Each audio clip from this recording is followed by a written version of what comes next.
Hello and welcome to Global Eye. The United States and China should be partners and not rivals. That's what Chinese President Xi Jinping told U.S. Secretary of State Antony Blinken during his visit to Beijing.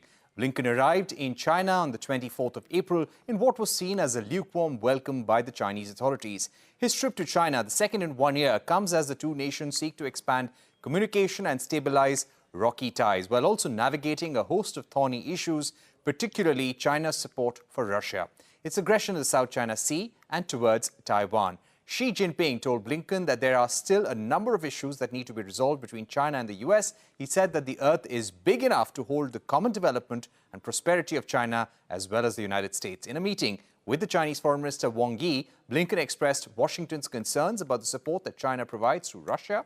In fact, the US is threatening sanctions against Chinese companies for supporting the Russian defense industry. It is also considering tariffs to counter overcapacity of Chinese manufacturing. Responding to Blinken, Wang said China's legitimate development rights have been unreasonably suppressed. He asked if the United States wants to keep moving forward with stability or return to a downward spiral. To discuss that and more, we are now joined by Brahma, Chellaney, strategic affairs expert. We will also later on the program joined by a senior Chinese expert, Mr. Einar Tangen. But let me first go across to Brahma, Chellaney. Mr. Chellaney, how do you see the conversation between US and China at this juncture? It definitely looks uncomfortable, and China seems to be warning the United States. Blinken's Beijing trip is part of President Biden's diplomatic outreach to Beijing to help stabilize US-China relations.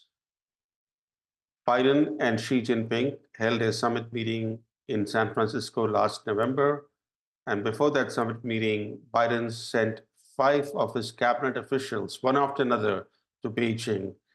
And in more recent months, after the summit, there have been more high-level official visits from the US. We had the US Treasury Secretary, Janet Yellen, going to Beijing recently, and now it's Blinken in Beijing.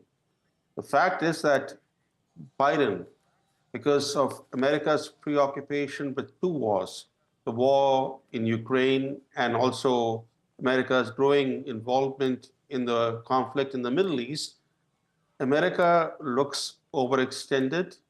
It doesn't want a 3rd war to erupt. If China were to attack Taiwan, that would result in America's direct involvement in a war with China. So to dissuade Xi Jinping from attacking Taiwan, Biden is relying more on diplomacy than on deterrence. The question is whether this diplomatic outreach, whether that will succeed in dissuading Beijing from committing aggression against Taiwan. Mr. Chellaney, the US, and this is a message that Blinken is carrying, that they are considering sanctions on certain Chinese entities. And this is because, one, because of Chinese security threats in the South China Sea, the East China Sea, in the larger Indo-Pacific, also on the kind of pressures that American companies have been facing, also dumping of renewable energy components, electric vehicle components as well. So in case US goes ahead with these kind of sanctions, how do you expect China to respond? Well, first, let's look at the larger picture. The Ukraine war has helped raise the specter of the United States realizing its worst geopolitical nightmare, a Sino-Russian strategic axis. A China-Russia alliance is the worst strategic nightmare for Washington. And yet, this war in Ukraine is bringing China and Russia closer together. Secretary of State Blinken said earlier this month, he called China the primary contributor to Russia's defense industrial base. The fact is that Xi Jinping is aiding Russia's war machine in an apparent effort to keep the US tied down in Europe in the Ukraine war and further deplete NATO arsenals before he decides to invade Taiwan. As for the threat of US sanctions against China, consider this. The US has imposed no meaningful sanctions against Beijing, despite China's Muslim Gulag in Xinjiang, which holds more than 1 million detainees, despite China's expansionism in the South China Sea, despite Xi Jinping snuffing out Hong Kong's autonomy, and despite China openly flouting US sanctions on Iran by becoming almost exclusive buyer of Iranian oil. Now, if the Americans have not imposed sanctions against China for all these egregious actions, do you really expect the US to impose sanctions against Beijing for contributing to Russia's defense industrial base? It will be a real surprise if the Americans were to impose any meaningful as opposed to symbolic sanctions against China. Yes. Give us a sense of the Chinese priorities right now, Mr. Chellaney, especially vis-a-vis Taiwan. This is also one of the concerns in the region. Do you expect China to make any kind of direct actions towards Taiwan, which may threaten the security of the region or US's posture or US interests in the region? Well, there are two things to keep in mind. One, that Xi Jinping has been saying quite openly, and he in fact told Biden bluntly when they met at their summit meeting in San Francisco last November, that China will absorb Taiwan. The only issue that needs to be decided is when to act. Second, the question is whether China has the kind of capability to execute a successful military operation against Taiwan. There is a sea separating China from Taiwan, and carrying out an amphibious assault invasion of Taiwan requires tremendous superiority in all areas, including naval power, air power. And it's not very clear whether China has that capability. The last thing Xi Jinping wants is to launch an invasion of Taiwan and then meet with stiff Taiwanese resistance.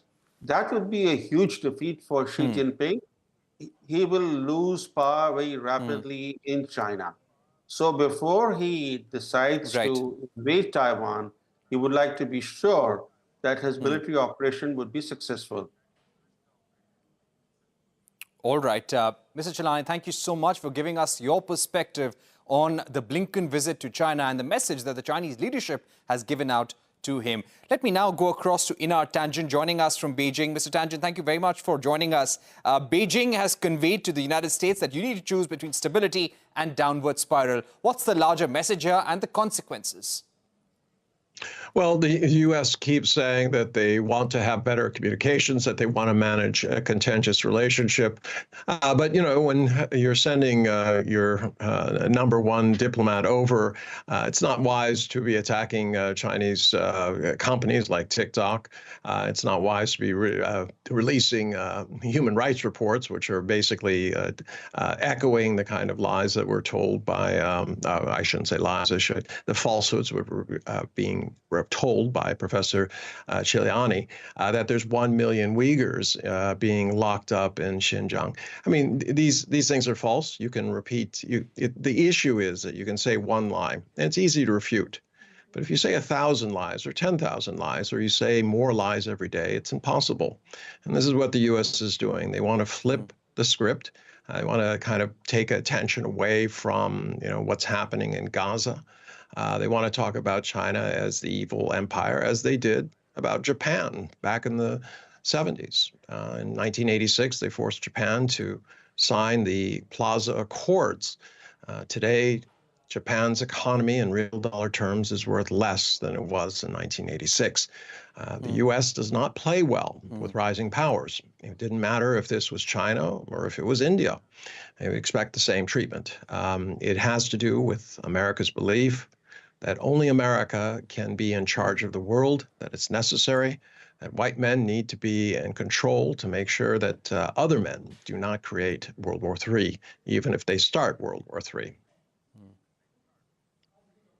Right. I'd also like to ask you, one of the big concerns and probably a trigger point for this visit to Beijing was China's support for Russia, which also Blinken raised and told a news conference that U.S. has serious concerns about China's provision of dual-use parts that are powering Russia's illegal war of aggression against Ukraine. Do you think the Chinese administration will give any concessions to the United States or walk the talk with U.S. when it comes to Russia? Well, when it comes to Russia, I mean, China and Russia have a trade agreement that predates any kind of issues in Ukraine. The fact is that China is not exporting weapons. They've been deliberately not doing that. They weren't happy with what happened in Ukraine, but they understand that this was a situation that was precipitated by the United States. Whether you're talking to Kissinger, Kiernan, any United States statesman, before, they would have said categorically, uniformly, if you go into Ukraine, the Russians will fight you. Despite that, the U.S. deliberately went in, and now they've thrown Europe under the bus, which is suffering the economic consequences. The fact is that if Washington wasn't criticizing China, they would be criticizing India, since India is the largest purchaser of Russian oil, much of which is going to Europe. So this is just pure political politics. The United States sees a threat from China because it's of economic rise, and they're doing everything they can to contain it. And, using disinformation when you have $90 billion a year that goes to the Department of Defense for that purpose, it's easy to do. Right. One more question that I'd like to ask you about the recent trilateral summit that took place, which was clearly aimed at China. Do you think that has irked China and they see this as an interference in its neighborhood? Yeah, of course. I mean, any kind of alliance that is aimed at you, whether it's AUKUS, the Quad, or expanding either one of them, whether it's selling very sophisticated arms to Taiwan, stationing troops who are U.S. troops there to train the Taiwanese. These are all things which are aimed directly at China. As I said, it's not that the U.S. wants a war, but they're trying to keep things on a low simmer, to, quote, manage China, to contain it, to, divert its attention away from its economic rise towards defense. And that has been partially successful. But this time, Blinken has come to China, very clear. Wang Yi said 3 no's. Stay out of Taiwan, stay out of the South China Seas in terms of interfering with China, and also